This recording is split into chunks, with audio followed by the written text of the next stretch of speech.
You're listening to Win the Day with James Whittaker. What we do in life echoes in eternity. Broadcasting from Los Angeles, California. Here's your host, James Whittaker. Let's go! Welcome to Win the Day. The quote for this episode comes from Rumi and says, "What you seek is seeking you." Whether you're watching this on YouTube or listening to the podcast, there's a strong chance that you've been feeling a great deal of stress lately. And 2020 certainly seems like a year of transition for all of us. What started with the Australian bushfires, where we thought things couldn't possibly get any worse, led to a pandemic. Job losses skyrocketed, incidents of violence dominated the news cycle, and if you combine that with the forced isolation that most people have been in for a good chunk of the year, it's an absolute recipe for disaster for our mental health. So how bad is it? Well, Harvard suggests that up to 80% of doctors' visits are caused by stress, and that was before all of this hit. This made it the perfect time to have Emily Fletcher, who is regarded as the leading expert in meditation for high performance, on the Win the Day show.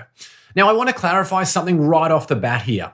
Emily is not the person you might have in mind when you think of a meditation guru. It's not about sitting cross-legged in front of an incense candle while you chant out loud and block out your thoughts. What she teaches is extremely practical and eliminates the shortfalls that I've personally experienced from other types of meditation. Every session also ties in directly to goal setting and manifestation, which is one of the attributes I love most about it. But don't just take my word for it. Emily has worked with Navy SEALs, NBA players, Academy Award winners, leading physicians, and globally recognized CEOs.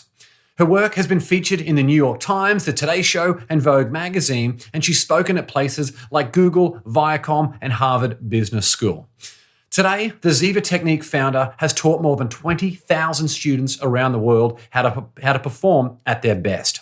Emily's new book, Stress Less, Accomplish More, is also a wonderful introduction to the challenges we face today and a practical guide to living at your best in all areas of your life.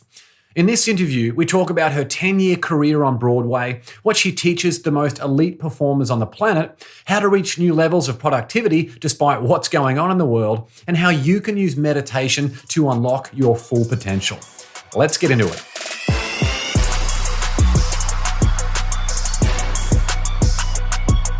Well, Emily Fletcher, great to see you again. Welcome to Win the Day. Oh, I am real happy to be here and happy to see your face again. Thank you for having me.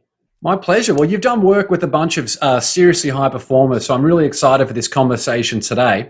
Let's start broadly. What's the problem with society that meditation solves?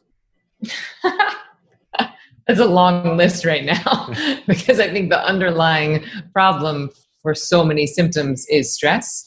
There's so much stress in our nervous system, so much stress that we've inherited from previous generations.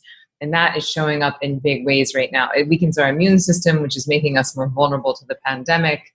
That inherited generational trauma is certainly pouring gasoline on the fire of the racial injustices happening around the world, but certainly in the US.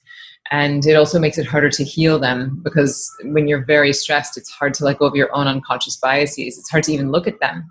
And so once you start meditating, once you start getting rid of your stress, not only from today, but all that accumulated stress from your past, it really revolutionizes the way you interact with other humans, the way your immune system works, your productivity, your clarity, your creativity.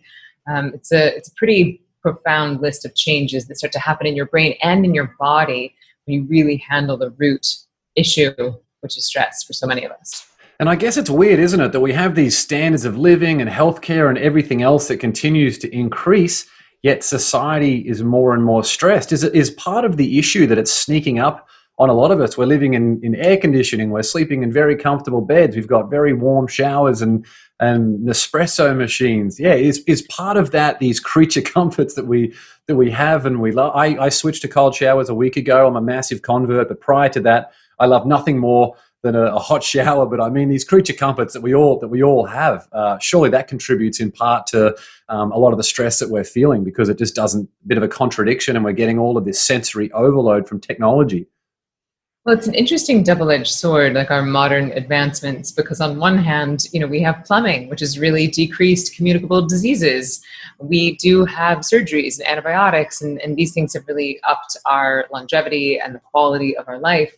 And the other side of that is that much of our modern conveniences, many of our creature comforts, as you're calling them, are directly opposed to nature.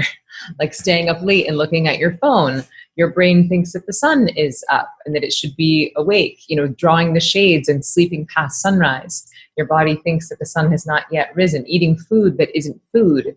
This over time creates chronic stress in our body. The fact that our soil is depleted from over farming, our bodies are not being nourished in the way that they could and should be. The fact that we're over sexualized but not having enough sex, this is changing us. The fact that we don't have our feet in the soil. There's so many quote unquote modern conveniences, plane travel, car travel, eating mangoes in the wintertime, all of these things, microwaves. These all seem convenient and they might seem to be saving us time in the short term, but over the long run, these chronic stresses really cost our bodies something. They're asking our bodies to adapt. So none of the things that I mentioned are inherently bad, but over time, you're asking your body to adapt. And when you burn up something called adaptation energy, and then you have another demand on your nervous system, your body will launch involuntarily into fight or flight. Whether you've read Eat, Pray, Love or not, whether you've read Think and Grow Rich or not, like if you're stressed and you're out of adaptation energy, your body's going to start preparing for that imaginary tiger.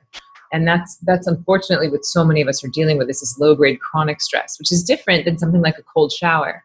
So a cold shower or a boxing match or a sprint, these, even though they are quote unquote stressful, this is how I would define good stress, or hormesis, where you're actually inspiring your strong mitochondria, which are the energy centers of our cells, to get stronger, and you're killing off the weak mitochondria. So acute, short-term, intentional stress, that can be very good for you and strengthening too. But the low-grade chronic stress, this is what's making us stupid, sick, and slow. Yeah, absolutely. Well, in your awesome new book, Stress Less, Accomplish More, you mentioned it's not bad to get stressed. It's bad to stay stressed. How does someone disconnect from a world that's increasingly connected? And I mean, we're multitasking. People are on their phones while they're eating dinner and watching television. How do we disconnect from that stress? Well, I would even take that one step further. People are now on their phones when they're meditating. And it's like, wait a minute, why are you like, it's like having an AA meeting in a liquor store. Like, why would you want to be tethered to your phone for your meditation practice? And so it's like, can we have one thing that we do without our phones? Yeah, there's nothing sacred anymore. Yeah. I mean, that's why I'm so big on self-sufficiency and giving people the tools to do meditation on their own, without needing a Wi-Fi or headphones or someone guiding you. But how can we unplug? Well, I think one is letting go of the I'll be happy when syndrome, which is what you and I were talking about earlier. This idea that your happiness is going to come on the other side of a person, a place, a thing, another follower on Instagram, another 100 likes on your post. It's that little dopamine hit that we're even subconsciously chasing and craving. And if we can stop to really remember that our happiness exists inside of us, it exists right now, then perhaps that will stop the constant searching, the constant scrolling, the constant checking. And it's a practice, because we're all addicted. And so just like strengthening any muscle, it's like, oh, let me put my phone down. Let me even turn it off. Let me put it in a drawer. Let me create a consequence around it. I'm big on promises and consequences. My rule for myself right now is that I have to be like in bed by midnight, asleep, like lights out by 12:30, or I can't be on social media at all the next day. And I'd say of all my vices, I actually don't have that many vices. Like social media is my big vice. And I know that it's an addiction because I feel myself like I'll do it mindlessly, or I'm like searching. And so I have to create some boundaries for myself. Otherwise it becomes destructive. Yeah, I'm exactly the same. My wife and I, we have a 13-month-old daughter. And I mean, what a weird world we live in where you've got to consciously say to yourself, look, I'm going to leave my phone on airplane mode in a different room so I can actually be present with my daughter. Yeah, it's crazy, isn't it? And yeah, good for you. Yeah, and because as you said, like I'm completely addicted to my phone, and you and I teach this stuff, yet we're still not immune from those things. And another really interesting thing I found in your book was when you said that nature doesn't allow your body and mind to rest at the same time, and I found that really interesting. A lot of people associate exercise as a way of getting a mental reset, which can be beneficial if maybe they're an investment banker doing really long hours and they have an opportunity to go out for a run by the river. But when it comes to peak performance, what's the optimal balance between exercise and sleep and meditation? Yeah. So I think, like you mentioned, it's important to differentiate exercise versus meditation, because so many people say, well, working out is my meditation. And exercise is good for you, of course, but it is exciting your nervous system. You are speeding up your metabolic rate, whereas meditation is the opposite. In Ziva, we are de-exciting the nervous system. We are decreasing the metabolic rate. And the really important differentiating point there is that exercise is good enough to handle your stress in the now. Like you said, I'm an investment banker. I have this crazy deal go down.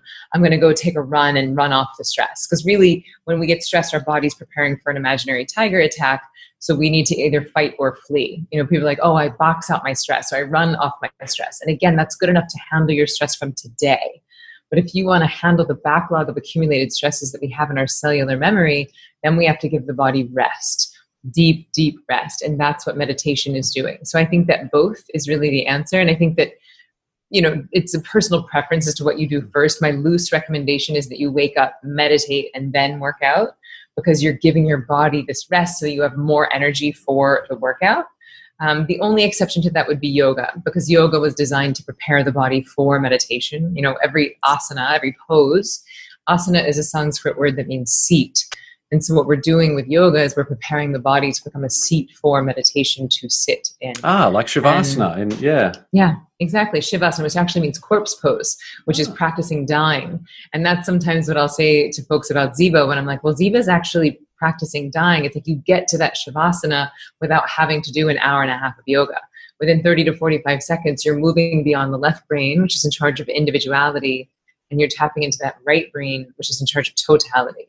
But for me personally, I meditate every day, twice a day, and I exercise about 3 times a week. I could probably stand to up that, especially in this sort of sedentary time of pandemic. Quarantine. My normal life is so active, in New York City, and subway and stairs and meetings and, walking 10 city blocks. So normally I could exercise once or twice a week and feel strong, and my body has the energy moving enough. But because I'm much more sedentary now, I'm needing to exercise more. Yeah, sure. Well, let's dive into your story for a moment. So you had a 10-year career on Broadway, which is a very public forum of mental and physical capabilities. What was it about a career on Broadway that appealed to you in the first place? So I remember when I was in 4th grade, I was sitting on the floor of my mom's bathroom reading the newspaper, and she was in the shower, and I saw an ad for a thing called Young Actors Theater. And I said to my mom, I said, oh, I need to go here. I'm going to be an actress. And I knew in 4th grade at 8 years old that was what I was going to do. There was no wondering or guessing or wishing or hoping. It was just like, oh, that's what I'm going to do. And it was just one of those crystal clear moments. And I knew even then that I wasn't going to stay there. I knew I would do it for a while, and then I would move on to helping people. And so I started at Young Actors, which is this amazing children's theater in Tallahassee, Florida, where I got to study voice and dance and acting pretty intensely. I would go every day after school. And that was in addition to my other dance classes and then doing musical theater in my high school. So even at a public school in Tallahassee, Florida, I had a pretty intense training in these 3 disciplines.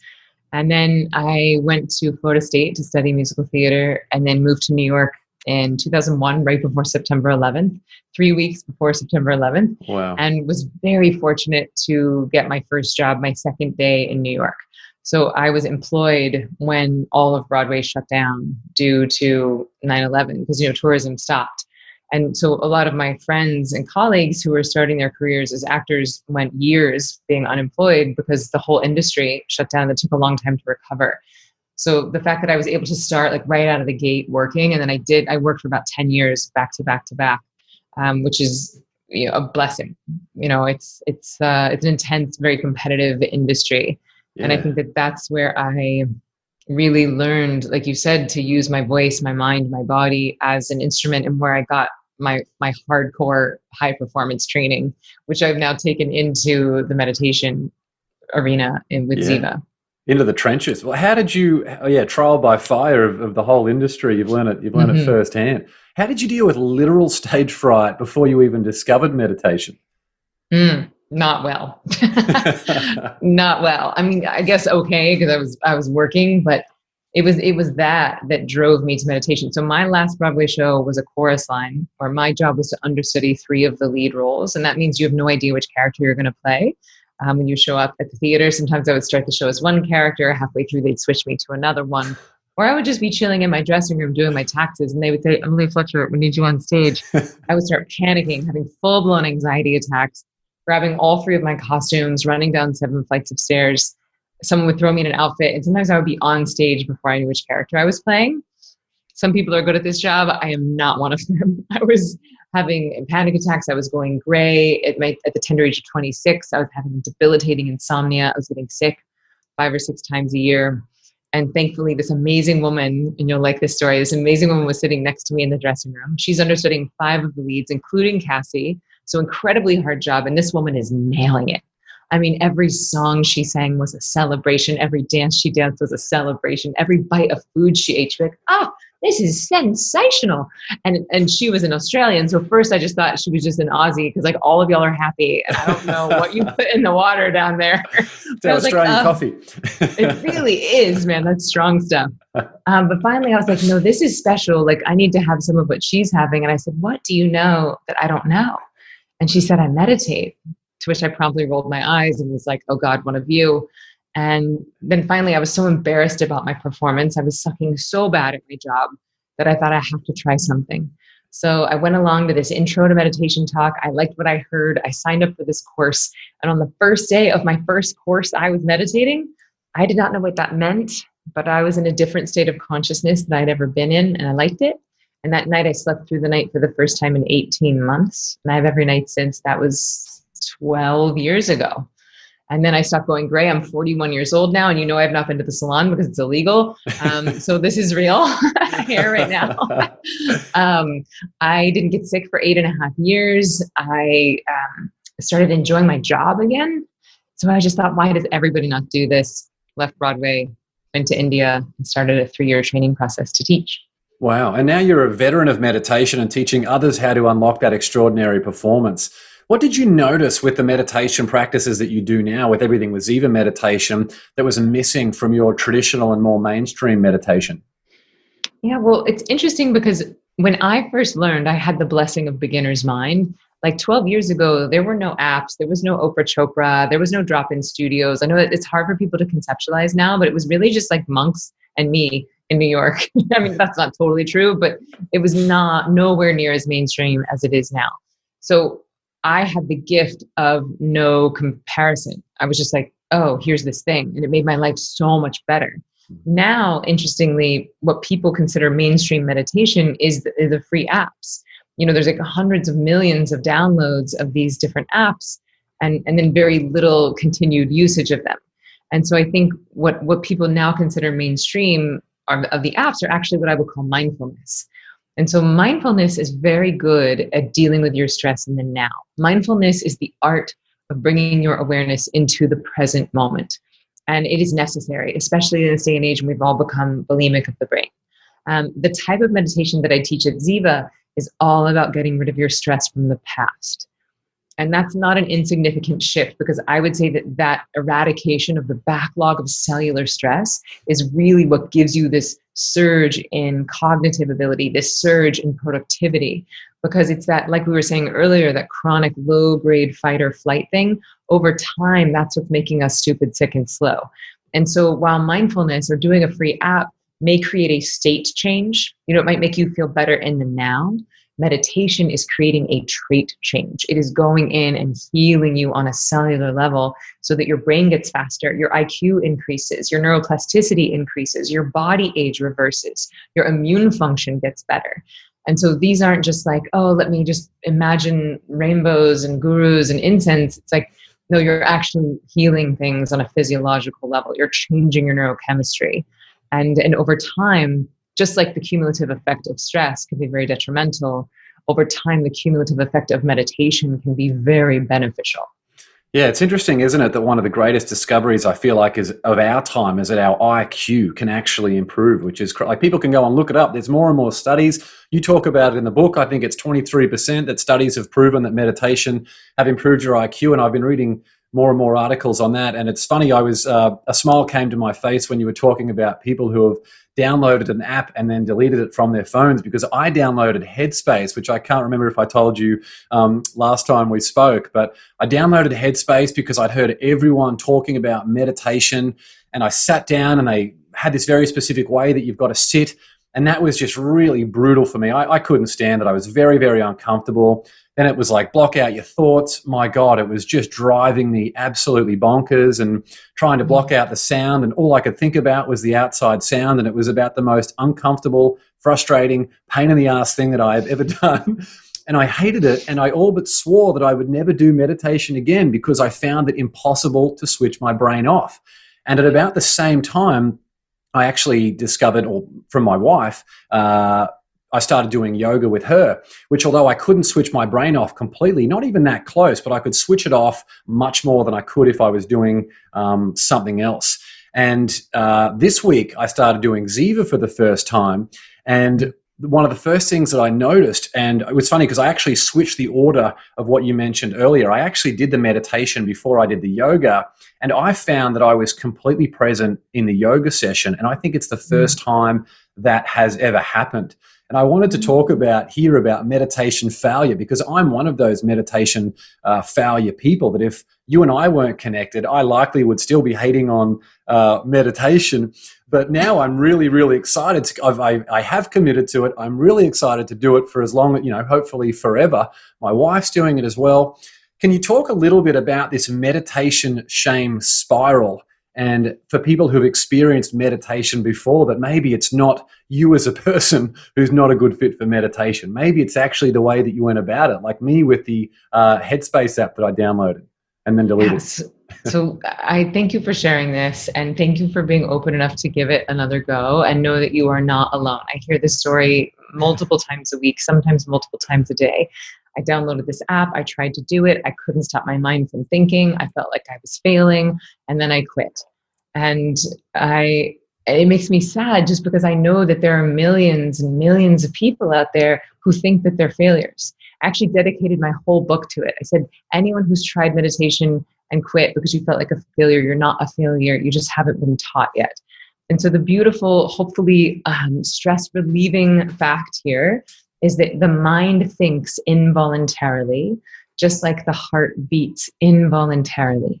So trying to give your brain a command to shut up is as impactful as trying to give your heart a command to stop beating. It does not work. And yet this is the criteria by which we're all judging ourselves as to whether or not we can meditate. There's like one dude out there telling everyone to clear their mind.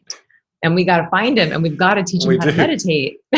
Patient zero. We got to get yeah, exactly. He's patient zero, and he's got the same publicist that Kale has. You know what I mean? Like, he's really, like, people really believe this. Even people who've never meditated before are convinced that the point is to turn off the brain. And I would argue that the point of meditation is to get good at life. No one cares how many or few thoughts you're having when you sit quietly in a chair.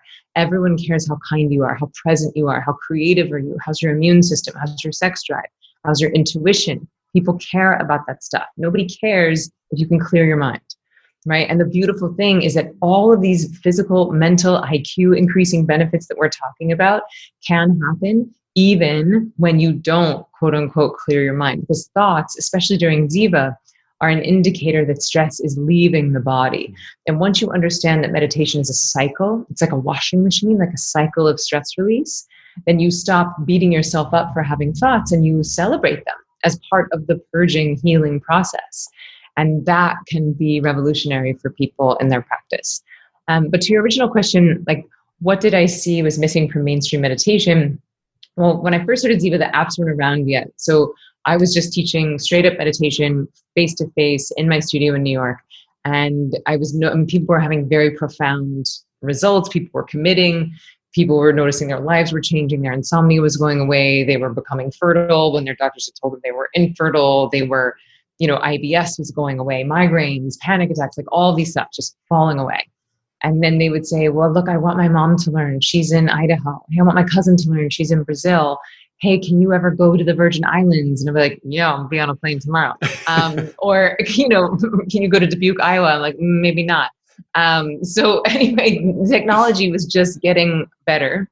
And so I just thought, this thing is too good to rely on geography. Not everyone has access to a teacher in their hometown. And so we actually created the world's first online meditation training. It was before Headspace, before Oprah Chopra. And it was just me with my musical theater degree, my tap shoes, and zero technology experience. But a hell of a lot of life experience. Yes, but a lot of life experience, and thankfully some really smart friends. And so we made the first course, and it was an experiment. We didn't know if it was going to work or not.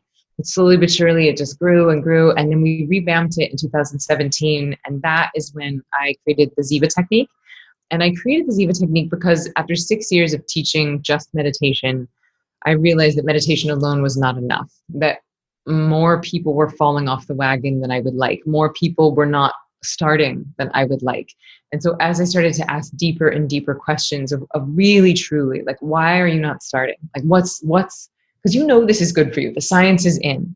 Why are you not giving this practice or yourself a fair shot? And then the other question I really was interested in answering is why anyone could get the keys to the kingdom and put them down. That was the one that was really mind-boggling to me. And so the two answers I got that inspired me to start the Ziva technique was that when people were afraid to start, it was really about time. They're like, when you're stressed, you feel like you don't have enough time, that you're always behind schedule, that your to-do list will never fit inside of your day. And the reason that we have that relationship with time is because our brains are not functioning as well as they could. And so if you really just drill that again and again, that meditation gives you more time, it makes you more productive, it makes your brain more efficient, your sleep more efficient, you get sick less often, and just keep reminding people that the return on time investment is exponential, then that sometimes solves that issue. But the quitting issue, like, why were people starting and quitting? They would say, well, I'm too busy, or they say I'm this, that, or the other. But when I got to the root of it, I realized is that people were terrified of feeling their feelings. People were terrified of facing the intensity of emotion and trauma and stress that most of us have stored inside. And most meditation teachers aren't talking about that. They're not talking about the purge or the catharsis that oftentimes happens when you do something as powerful as this. And so I just doubled down and I started warning people, like straight up, like warning label of like, hey, don't start Ziva on your wedding weekend. Like, don't start Ziva the week that you just got a new job, because stuff's going to get a little messier before it gets cleaner. And then on top of that, I wanted to equip people to handle the purge, to handle the catharsis, if and when it comes, rather than saying like, oh, don't worry about that, let's just focus on enlightenment. It's like, no, we have to integrate that. We have to celebrate it. We have to equip people to process the level of intensity that we've been dealing with in our lifetimes. But now scientists are starting to say we can inherit trauma from somewhere between 2 to 7 generations prior. And so that's not insignificant, especially in today's climate. Inherited generational trauma is it's a thing. And the cool thing about Ziva is that you can stop it in its tracks. By you healing your stress, your cells, you're changing your epigenetics, you're changing what you're passing down to future generations. We'll be back with Emily shortly. Just a quick announcement for those who have their own podcast. I'm about to launch a brand new program called We Are Members that will help those who want to leverage their podcast, build a thriving business, and stand out in their industry.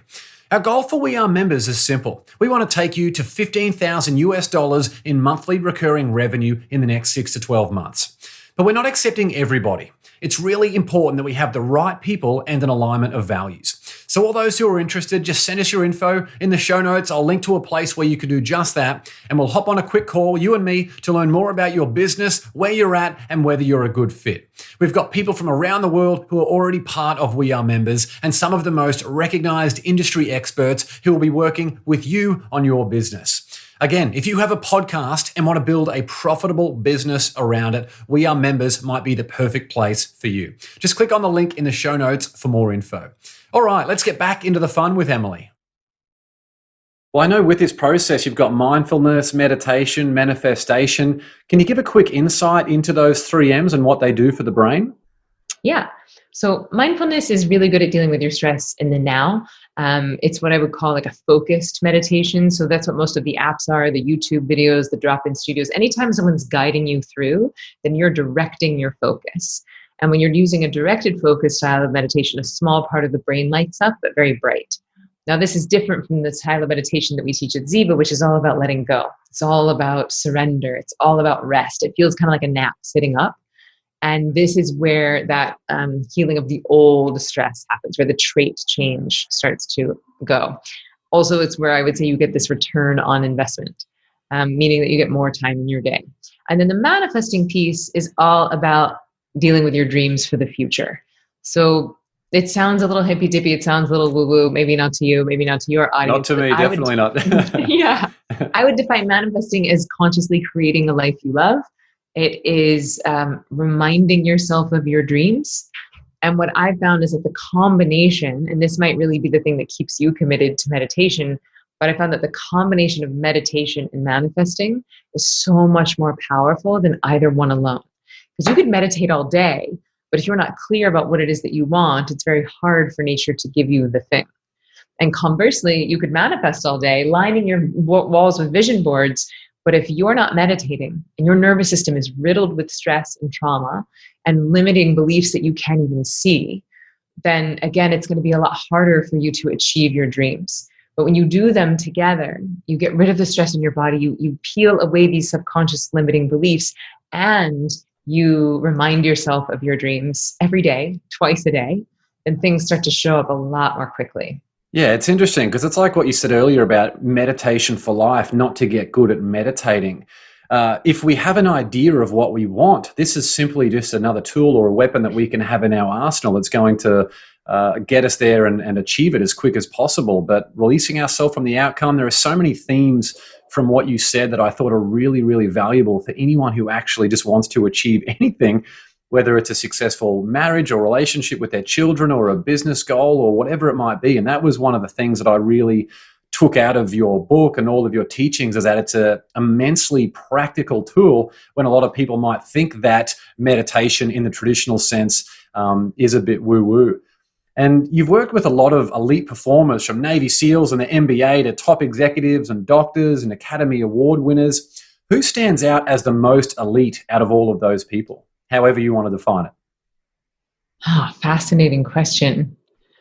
I think you have to say Navy SEALs. Just as far as the mental and physical performance and what they put their bodies and minds through.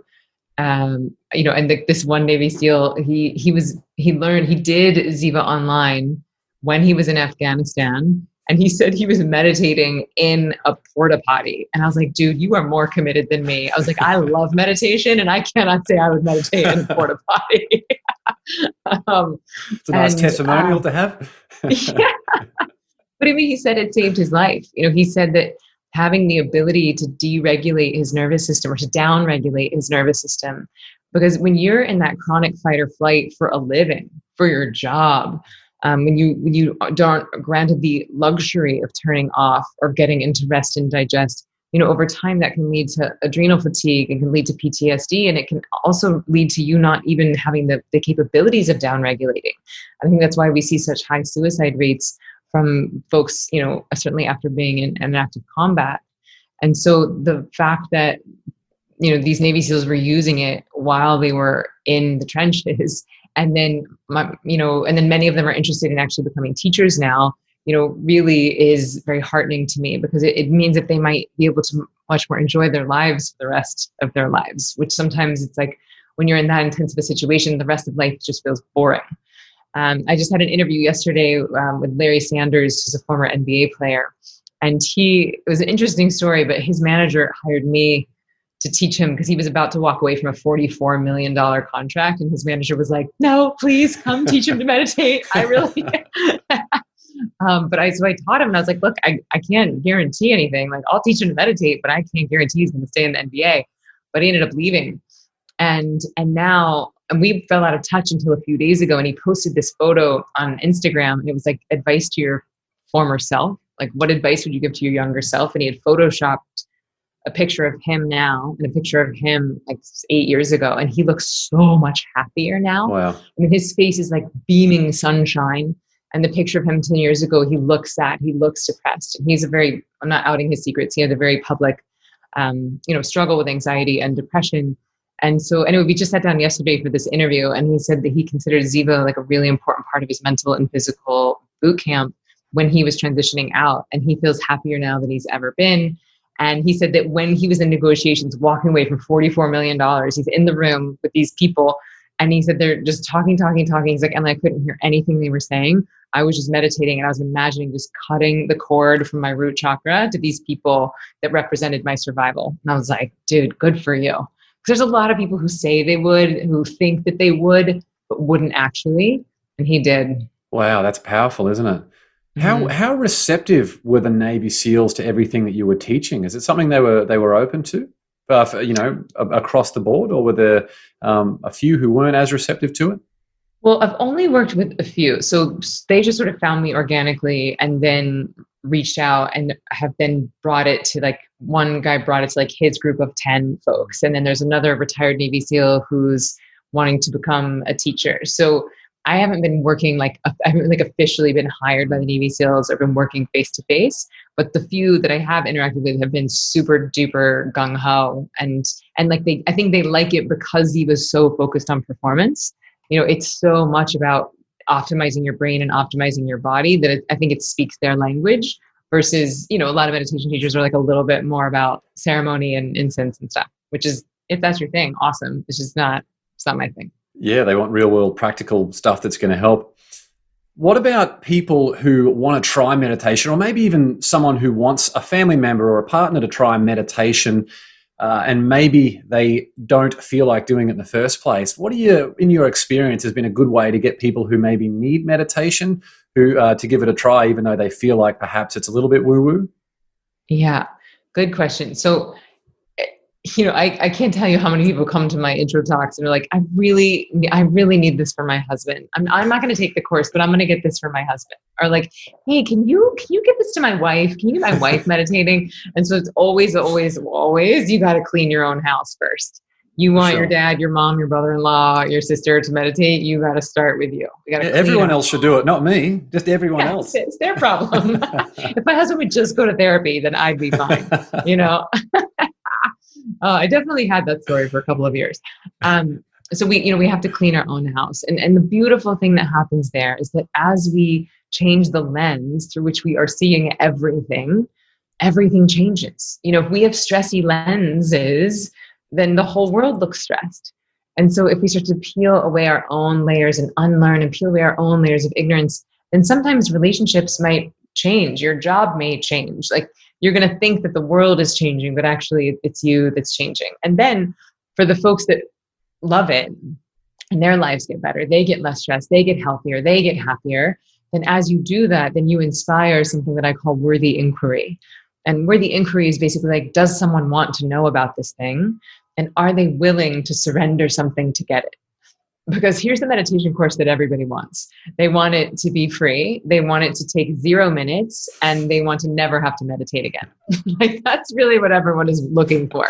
And I don't teach free meditation. I don't teach a 1-day meditation class. I have no interest in it. I want to teach people who want to learn, and that usually requires some skin in the game. My course, the online course, is 15 days. When I teach in person, it's 4 days. It's an hour and a half a day for 4 days. So there's at the very least, you're surrendering your preference of your time, right? And then it's like, if you really, one, you weed out the people that don't want to be there, right? And that's great, because no one should be forced to meditate. Like, everybody comes to it in their own time when they're ready. But I would say it depends on who you're talking to. So if you're trying to convince someone else to meditate, again, if you've started with yourself and cleaned your own house, then the most powerful thing you can share is your own experience. Yeah, I used to be struggling with this, and now I'm this. I used to feel this, and now I'm this. And no one can argue with that. You don't have to become a neuroscientist. You don't have to pretend like you're a meditation teacher if you're sharing your story. And then if people want all the science, if they want to be equipped with facts, if they go to our website, which is just zivameditation.com, we have hundreds and hundreds and hundreds of articles and studies. I've been collecting them since 2011. So basically every study, story, new thing that's been published, I've been categorizing based on, is this mindfulness? Is this meditation? Is this manifesting? And people can find that on our blog. Wow. So people can go there, and I guess if they see someone else going through an amazing change, or they can, definitely notice someone being more relaxed or more productive or achieving a lot more in their life, maybe that is the best example rather than trying to force someone who doesn't want to be taught. A lot of people who, when we talk about meditation for high performers are always trying to squeeze as much as they can out of every single minute, myself included. Have you noticed an effect on a reduced number of hours of sleep required by people for those who have been doing Ziva meditation during the day? Mm-hmm. Yeah. Yes. And for a lot of folks, especially in the beginning, if they're sleep deprived or if they've been dealing with insomnia, oftentimes in the first few weeks and even months, they need more sleep. Sometimes a lot more sleep. I have an interview right after this with my friend Amber. And she, when she first took the course, was sleeping like 14, 16 hours a night. And she was like, Emily, I have a job. Like, I can't sleep for 16 hours a day and then come here for an hour and a half a day. But that's extreme. That's dramatic. Normally, most people are not like that. A lot of people are sleepy for a couple of weeks as their body is detoxifying and moving through the purge. And then because the meditation is so restful, because you're inserting these 15-minute chunks twice a day, which is equivalent of about an hour-long nap, 2 hour-long naps, that over time, as you're building up that backlog of rest, and because your sleep becomes more efficient over time, then a lot of folks end up needing a bit less sleep. And look, even if it was 1 hour less, if you used to need 8 hours of sleep, but then you start to need 7, then for a 30-minute time investment, right? You're meditating twice a day for 15 minutes. That's 30-minute time investment. If it shaves off 1 hour at night that you need of sleep, then you're already 30 minutes in the black. And that's to say nothing of better decision-making, of getting sick less often, of the opportunity cost of stress, of losing your temper when you're frazzled. So over time, like the return on time investment is a real thing. Yeah, plus creativity and all those other things. What about how meditation has changed your life as a parent? Are there any practical tools that you've brought to parenting that you're like, oh, wow, I actually got this was inspired by your teachings and education and whatnot in meditation? Yeah. I mean, I will say it's almost the other way around. I feel like, it's hard to say because, my son is 2, he turned 2 yesterday. And so when he was born, I've been meditating for 10 years. So I don't have any frame of reference of what it would be like to meditate or to be a parent without meditation. However, I will say that he has been my greatest teacher in presence. He has been my greatest teacher in surrendering and really embracing the now. Because they just change so quickly. You have a 13-month-old. So it's like they take a nap and they wake up and they have 5 more skills. They have 5 more words. There's so much more dexterous, yeah. 5 more teeth. And so it's like, whoa, things are falling away and new things are being acquired like hourly. You don't suck your thumb anymore, but you do know how to climb that, couch. And so it's just a fascinating lesson in impermanence.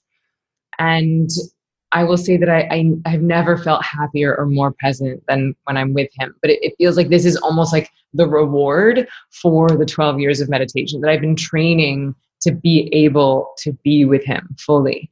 And that is such a gift and a blessing. But I will say that I went to classes with him when he was a baby. They were RIE classes, RIE, which I don't remember what it stands for exactly, but it's about respectful parenting. And so with RIE, it's very much like nonviolent communication, where you're speaking in observations versus judgments, and you're just present. So in the RIE classes, it would be 7 or 8 babies, and you would just sit there, like in the chair. The adults are on the circle, not touching, not speaking, not interacting. You only intervene if there's someone's in physical danger.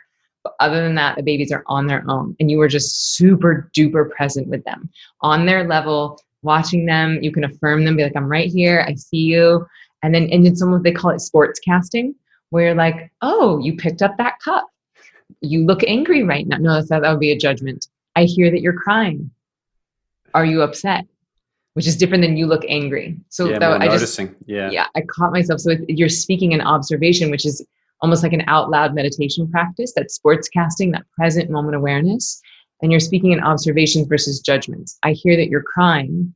How are you feeling is different from, are you scared? You sound upset, right? Someone can't sound upset. You look angry. What does anger look like? You know what I mean? It's like, oh, I hear you're crying. I saw that you skinned your knee. Are you hungry? So it's an interesting thing that I'm still practicing, obviously, but that nonviolent communication, that speaking in observation versus judgment, and just the hyper presence have all really served me as a parent. And now we're working on a kids course. Nice. We're creating what I hope to be the world's best kids meditation training. We're working with creators from Sesame Street and a Harvard child psychologist, and we're building a whole puppet. And so it's been really fun to get inside of a child's mind. So even though my son is only 2 and the course starts for 4-year-olds, it's still letting me live in that world a little bit more. And he's probably advanced anyway. I get an idea inside of it. I think so, but I'm the worst. I'm not objective. It can be hard, but that sounds like a really great project, and I think something that a lot of parents around the world, myself included, would really love. What do you tell the athlete who's about to start their gold medal race at the Olympic Games, or the university grad who's interviewing for their dream job, or the CEO who's about to deliver a presentation to the board for the first time? What do you tell them in that last 1 or 2 minutes to focus on before they're about to embark on something that feels really life-changing or potentially life-changing?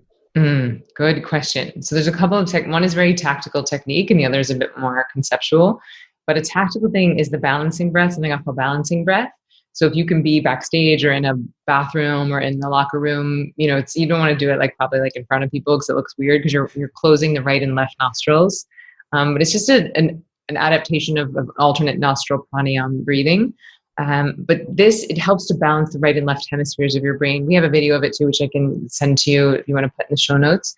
But when you close one nostril, you're de-exciting your metabolic rate, you're de-exciting your breathing. And when you close the right and left nostrils, you're helping to marry the right and left hemispheres of the brain, which is your critical mind and your creative mind. And the cool thing about balancing breath is you can do it quickly or slowly. So if you were just exhausted, but you had to amp it up for a game, then you could do it fast. Or if you're really nervous and you needed to appear relaxed for your pitch to the board, then you can do it slow and sort of de-escalate things. Also, it helps me to just feel much more creative. So I like to think that it's giving you this simultaneity of critical mind and creative mind. So that's a tactical thing. And then the more conceptual thing is, I remember I gave a talk at Google a few years ago. It was many years ago. It was kind of at the beginning of my career. And so to be asked to speak at Google when I'd only been teaching for a year or two felt like a make or break. I was like, well, this is it. If I mess this up, my career is over. If I nail this, my career is made. It felt like the penultimate thing. And my husband just reminded me, he was like, look, even if you totally blow it, right? You just forget everything. You are just a blithering idiot. It's like, what's the worst thing that can happen? Do you know what I mean? He's like, you're imagining that failure is from a 0, I'm doing a clock, that it's just that you could totally fail. He's like, the reality is, even if you were to be your worst day, would probably be an 85%. So he's like, you're talking about really a range of 15% right now.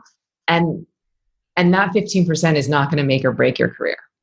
And even if you just totally forgot your name, forgot how to speak and read and write and all of it, this one thing is still not going to make or break your career. And I think that's the important lesson to remember is that what's meant for you is coming and what's not is not.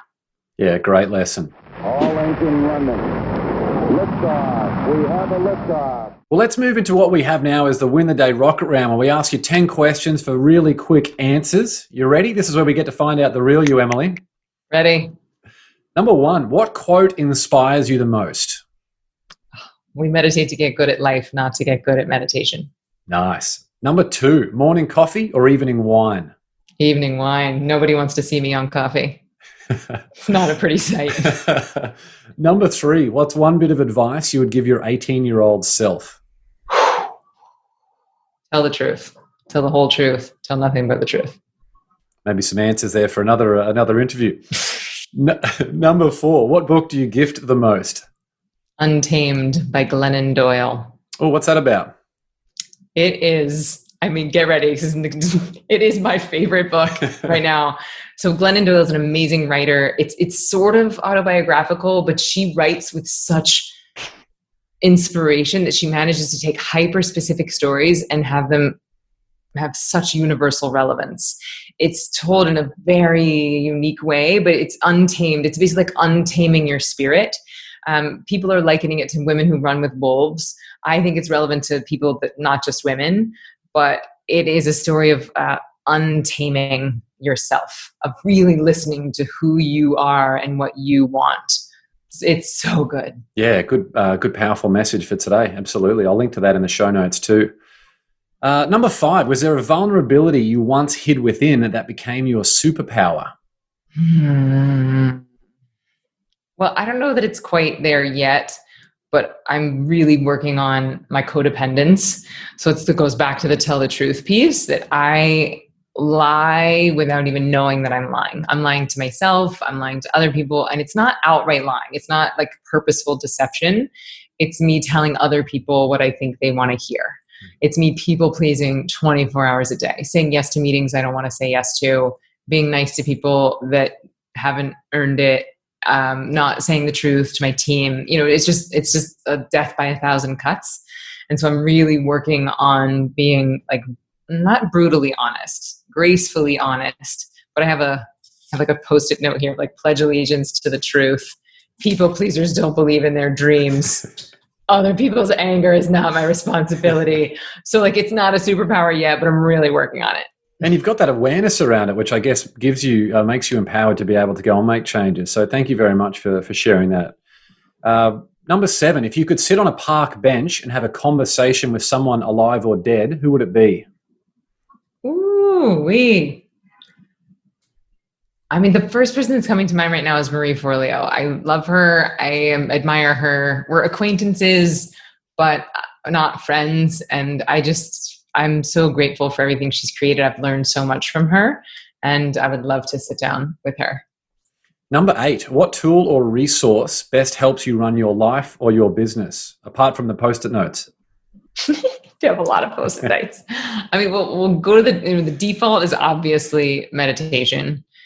And then I would say after that, it's Handel method. So I work with a coach at Handel Method, and they are very much about telling the truth, designing your life, naming your dreams in 12 areas of your life, and then putting in promises and consequences to make sure that you're moving towards those dreams. So I'd say that that's really shaped and influenced every area of who I am and what I do. Yeah, for sure. Number 9, share one thing on your bucket list. Oh, well, just last night, my husband and I were talking about seeing the Northern Lights. Neither one of us have seen the Northern Lights. Yeah, great one. And number 10, final question. What's one thing you do to win the day? I mean, I think it's the manifesting piece. It's that 2 minutes. It doesn't take long, but it's just at the end of the meditation, I just ask myself, how would I love to feel today? What's one thing that I would love right now? And then, it's varying in length or how intensely I'm working on something. But then something I learned from BJ Fogg is that this, like a tiny little micro habit version of that is just when your feet hit the ground in the morning, just saying today is going to be a great day, because our mind has that confirmation bias. It wants to be proved right. So just saying today is going to be a great day is like the micro super fast manifestors trick. I love it. Everyone's looking for a magic bullet, but it's often those simple things that people have been doing for a while that just where that consistency or forming those habits can be really powerful. Well, I want to finish with a quote from you. We meditate to get good at life, not to get good at meditation. So go and grab a copy of Emily Fletcher's amazing book, Stress Less, Accomplish More, available now, and go and check out Ziva Meditation. I will link to all that and more in the show notes. So Emily, thanks so much for being on the show. Thank you for having me. Thank you for your clarity, your inspiration, and your wisdom. I hope you enjoyed that interview with Emily. Since our conversation, I've been doing meditation twice a day consistently for the first time in my entire life. So if it worked for a failed meditator like me, it can definitely work for you too. With how chaotic the world is at the moment, it's more important than ever to double down on self-care. Don't forget, if you have a podcast of your own and want to build a profitable business around it, check out We Are Members in the show notes. That's all for this episode. Remember to get out there and win the day. Until next time, onwards and upwards, always.